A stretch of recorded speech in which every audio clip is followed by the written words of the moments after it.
ನಮಸ್ಕಾರ. ನೀವು ನೋಡ್ತಾ ಇದ್ದೀರಾ ಟಿವಿ ವಿಕ್ರಮ ವಿಶೇಷ ಕಾರ್ಯಕ್ರಮಕ್ಕೆ ಸ್ವಾಗತ. ನಾನು ಜೆಸಿಲ್ ಡಿಸೋಜ. ನೀವು ಇಲ್ಲಿ ತನಕ ಟಿವಿ ವಿಕ್ರಮವನ್ನ ಸಬ್ಸ್ಕ್ರೈಬ್ ಮಾಡದೇ ಇದ್ರೆ ತಕ್ಷಣ ಸಬ್ಸ್ಕ್ರೈಬ್ ಮಾಡಿ. ಇತ್ತೀಚೆಗೆ ಭಾರತದ ವಿದೇಶಾಂಗ ನೀತಿಗಳಲ್ಲಿ ಭಾರಿ ಬದಲಾವಣೆ ಆಗಿರುವ ಸಂಗತಿಗಳನ್ನ ನೀವು ಗಮನಿಸಿರಬಹುದು. ಬಹಳ ದೊಡ್ಡ ಜನಸಂಖ್ಯೆ, ಯುವ ಸಮುದಾಯ, ವಿಪುಲ ಅವಕಾಶಗಳ ಆಗಾರ ಆಗಿರುವ ನಮ್ ದೇಶ ಭಾರತ ವಿದೇಶಾಂಗ ನೀತಿಯಲ್ಲಿ ಬಹಳ ಚೌಕಾಶಿ ಮಾಡುವ ಅಭ್ಯಾಸವನ್ನ ಇತ್ತೀಚೆಗೆ ರೂಢಿಸಿಕೊಂಡಿದೆ.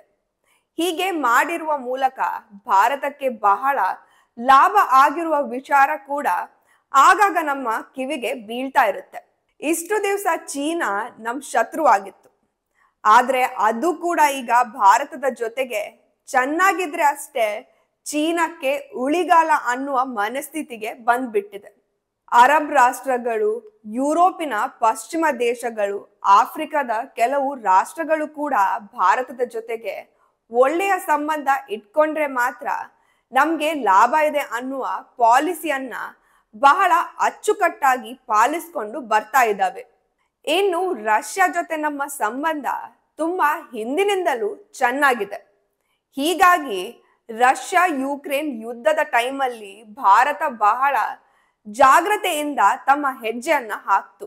ಅಮೆರಿಕ ಎಷ್ಟೇ ಒದ್ದಾಟ ಮಾಡಿ ಭಾರತದ ಬಾಯಿಂದ ರಷ್ಯಾ ವಿರುದ್ಧ ಒಂದೇ ಒಂದು ಹೇಳಿಕೆ ಕೊಡ್ಬೇಕು ಅಂತ ತಿಪ್ಪರ್ಲಾಕ ಹೊಡೆದ್ರೂ ಕೂಡ ಭಾರತದ ಬಾಯಿಂದ ರಷ್ಯಾದ ವಿರುದ್ಧ ಒಂದೇ ಒಂದು ಸ್ಟೇಟ್ಮೆಂಟ್ ಬರಲಿಲ್ಲ.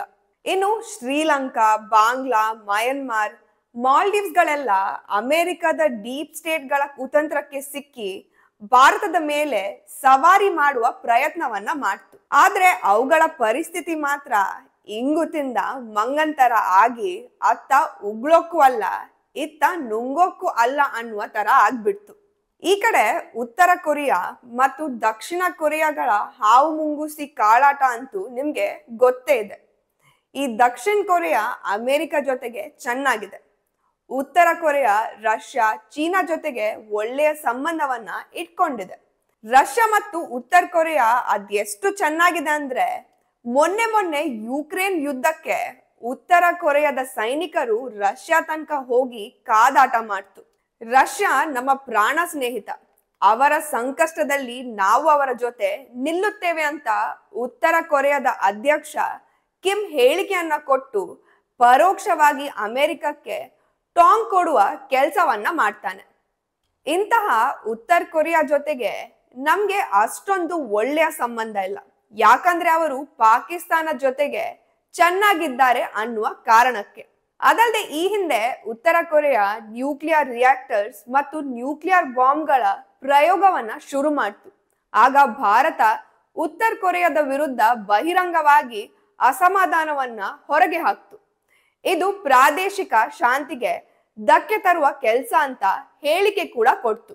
1999ರ ಕಾರ್ಗಿಲ್ ಯುದ್ಧದ ಸಂದರ್ಭದಲ್ಲಿ ಈ ಉತ್ತರ ಕೊರಿಯಾ ಪಾಕಿಸ್ತಾನಕ್ಕೆ ಬೆಂಬಲ ಕೊಡ್ತು. ಕೆಲವೊಂದಷ್ಟು ಮದ್ದುಗುಂಡುಗಳನ್ನು ಅಲ್ಲದೆ ನ್ಯೂಕ್ಲಿಯರ್ ಪರೀಕ್ಷೆಗೆ ಬೇಕಾದ ತಂತ್ರಜ್ಞಾನಗಳನ್ನ ಒದಗಿಸಿಕೊಡ್ತು.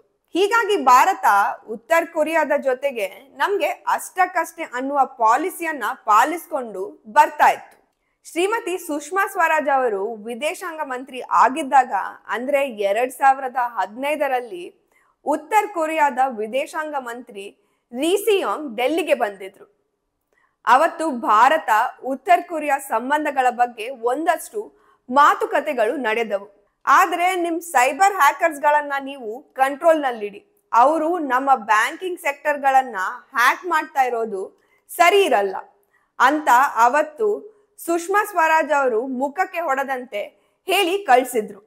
ಉತ್ತರ ಕೊರಿಯಾದ ಹ್ಯಾಕರ್ಸ್ ಇದಾರಲ್ಲ, ಅವರಿಂದ ಜಗತ್ತಿನ ಬಹುತೇಕ ದೇಶಗಳಿಗೆ ಈ ಉತ್ತರ ಕೊರಿಯಾವನ್ನ ಕಂಡ್ರೆ ಆಗಲ್ಲ. ಅದೇ ಕಾರಣಕ್ಕೆ ಅವತ್ತು ಯಾವುದೇ ಒಪ್ಪಂದಗಳು ನಡೀಲಿಲ್ಲ. ಈ ಉತ್ತರ ಕೊರಿಯಾ ತನ್ನ ಹಳೆಯ ಚಾಳಿಯನ್ನ ಯಾವತ್ತೂ ಬಿಟ್ಟಿಲ್ಲ. ಅವಕಾಶ ಸಿಕ್ಕಾಗೆಲ್ಲ ಪಾಕಿಸ್ತಾನವನ್ನ ಮುದ್ದು ಮಾಡೋಕೆ ಮುಂದಾಗಿದ್ರು. ಹೀಗಾಗಿ ಕೋವಿಡ್ ಟೈಮ್ ನಲ್ಲಿ ಕೊರೋನಾ ನೆಪವನ್ನ ಹೇಳಿ ನಮ್ಮ ರಾಯಭಾರಿ ಕಚೇರಿಯನ್ನ 2021ರಲ್ಲಿ ಶಾಶ್ವತವಾಗಿ ಮುಚ್ಚಿ ಅಲ್ಲಿದ್ದ ನಮ್ಮ ರಾಯಭಾರಿ ಅತುಲ್ ಅವರನ್ನ ಭಾರತಕ್ಕೆ ಕಳಿಸಿದ್ರು.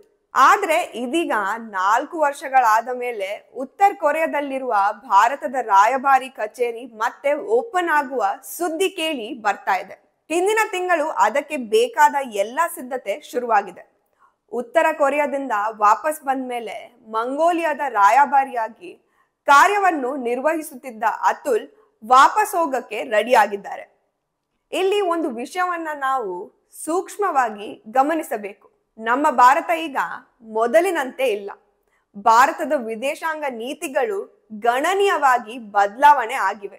ದೇಶದ ಆಕ್ಟ್ ಈಸ್ಟ್ ಪಾಲಿಸಿಯನ್ನ ಪರಿಶೀಲನೆಗೆ ಒಳಪಡಿಸಿದಂತೆ ಭಾರತದ ಇತ್ತೀಚಿನ ನಿಲುವುಗಳಲ್ಲಿ ಕೂಡ ಬದಲಾವಣೆ ಕಂಡು ಬರ್ತಾ ಇದೆ.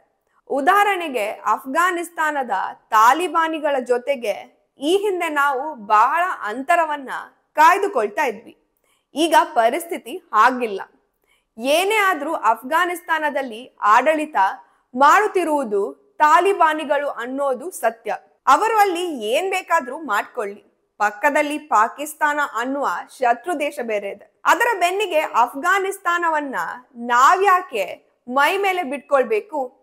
ಅವರ ಜೊತೆಗೆ ನಾವು ಚೆನ್ನಾಗಿದ್ರೆ ಆಯ್ತು ಅನ್ನುವ ಪಾಲಿಸಿ ಸದ್ಯ ಭಾರತ ವರ್ಕೌಟ್ ಮಾಡ್ತಾ ಇದೆ. ಉತ್ತರ ಕೊರಿಯಾ ನ್ಯೂಕ್ಲಿಯರ್ ಟೆಕ್ನಾಲಜಿಯಲ್ಲಿ ಭಾರಿ ಪ್ರಗತಿ ಸಾಧಿಸ್ತಾ ಇರೋದು ಈಗ ಗುಟ್ಟಿನ ವಿಷಯ ಅಲ್ಲ. ನಾವು ಉತ್ತರ ಕೊರಿಯಾದ ಜೊತೆಗೆ ಅಂತರ ಕಾಯ್ದುಕೊಳ್ತಾ ಹೋದ್ರೆ ಅದರ ಲಾಭ ಪಾಕಿಸ್ತಾನಕ್ಕೆ ಹೋಗಿ ಬಿಡುವ ಎಲ್ಲ ಸಾಧ್ಯತೆ ಇದೆ.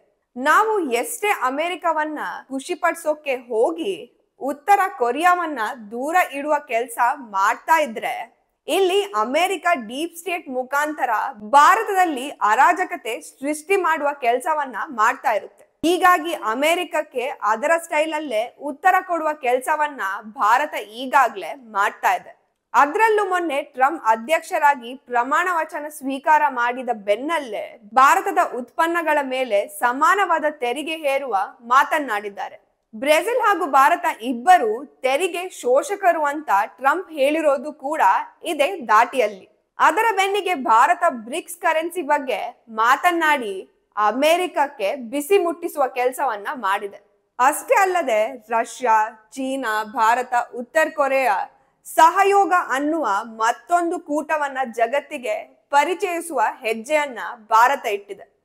ಈ ಹಿಂದೆ ಭಾರತದ ಮೇಲೆ ಜಗತ್ತಿನ ಕೆಲವು ಶಕ್ತಿಶಾಲಿ ದೇಶಗಳು ಸವಾರಿ ಮಾಡುವ ಕೆಲಸ ಮಾಡ್ತಾ ಇದ್ವು. ಆದ್ರೆ ಈಗ ಪರಿಸ್ಥಿತಿ ಬದಲಾಗಿದೆ. ಭಾರತ ತನ್ನ ಶತ್ರುವಿಗೆ ಅವರ ಭಾಷೆಯಲ್ಲೇ ಉತ್ತರ ಕೊಡುವ, ಶತ್ರುಗಳ ತಂತ್ರಕ್ಕೆ ಪ್ರತಿತಂತ್ರ ಹೂಡುವ, ಅಂತಾರಾಷ್ಟ್ರೀಯ ಸಂಬಂಧಗಳನ್ನ ಅಳೆದು ತೂಗಿ ಮಾಡುವ ಚಾಣಕ್ಷತೆಯನ್ನ ಹೊಂದಿದೆ. ಸದ್ಯಕ್ಕೆ ಭಾರತದ ಮುಂದೆ ಇರುವ ಆಯ್ಕೆಗಳು ಬಹಳ ಮುಕ್ತವಾಗಿವೆ. ನೀತಿ ನಿರೂಪಣೆಗಳ ನಿರ್ಮಾಪಕ ಭಾರತ ಅನ್ನುವ ಮಟ್ಟಕ್ಕೆ ಈಗ ನಮ್ಮ ಹೆಮ್ಮೆಯ ದೇಶ ನವಭಾರತ ತಲುಪಿದೆ ಅನ್ನೋದು ನಮ್ಮೆಲ್ಲರಿಗೆ ಬಹಳ ಸಂತೋಷದ ವಿಷಯ.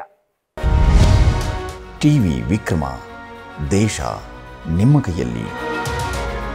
ಈ ಕಾರ್ಯಕ್ರಮ ನಿಮಗೆ ಇಷ್ಟ ಆಗಿದ್ದಲ್ಲಿ ಲೈಕ್, ಶೇರ್ ಹಾಗೂ ಕಮೆಂಟ್ ಮಾಡಿ. ಟಿವಿ ವಿಕ್ರಮದ ಕಾರ್ಯಕ್ರಮಗಳನ್ನು ನಿರಂತರವಾಗಿ ವೀಕ್ಷಿಸಲು ಸಬ್ಸ್ಕ್ರೈಬ್ ಮಾಡಿ, ಬೆಲ್ ಐಕನ್ ಒತ್ತಿ.